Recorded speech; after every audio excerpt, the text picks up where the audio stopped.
Well, I just finished writing what's ended up as a very controversial article about Murdoch.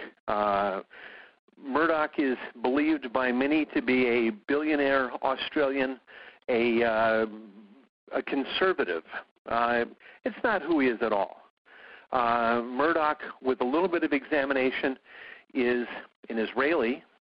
Murdoch is a Jew, which is, not an issue necessarily. But Murdoch's primary involvement is not in running newspapers as a way of making money. Murdoch is involved in politics. He's involved in politics not even for the benefit of Israel, and he's an Israeli citizen. And his primary relationship in the world is to Israel. But Murdoch is an ultranationalist, extremist Israeli, part of a sect within the Likud group of Israel that is suspected in planning their most brutal apartheid acts, groups that are certainly that are suspected in acts of international terrorism that are never written of. Murdoch's primary interest in the world is in trying to run the world with his money. And ostensibly, he is running the world as a representative of the state of Israel. That isn't who he is at all. Murdoch is a close associate of a significant criminal conspiracy of industrialists, bankers, and others.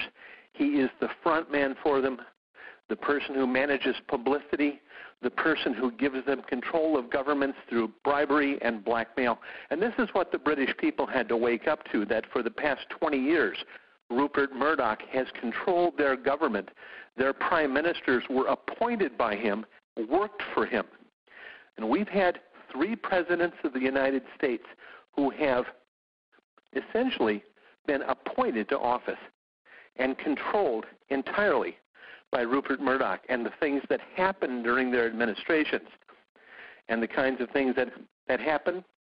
Economic meltdown in the U.S., the EU has melted down, 9/11, 2 insane wars.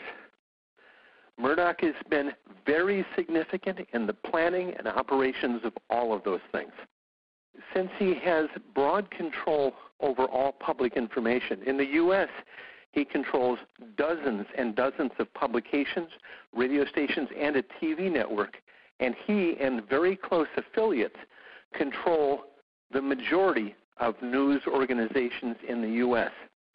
Now, the thought at one point is that these people controlled the news and were controlling and misinforming the public. Now that we have clear evidence that through espionage, through blackmail and bribery, his organizations have been in actuality controlling politicians. I live in the state of Ohio. Rupert Murdoch personally spent $10 million to elect a governor in the state of Ohio whose policies are reprehensible. We would equate them, we're one to use the broad brush here, to Nazi Germany. Murdoch's organization has a literal stranglehold over politics in the U.S. to the extent that not only can he choose politicians, he in actuality writes laws. And in this case, why did the U.S. go to war? In Afghanistan, why did it go to war? In Iraq, for no reason at all. Who did it serve? It served the state of Israel. Why was it done, and how could it have been done? It could never have been done without Rupert Murdoch, without him in control. Murdoch has 2 targets he's gone after. Murdoch controls much of the world's entertainment.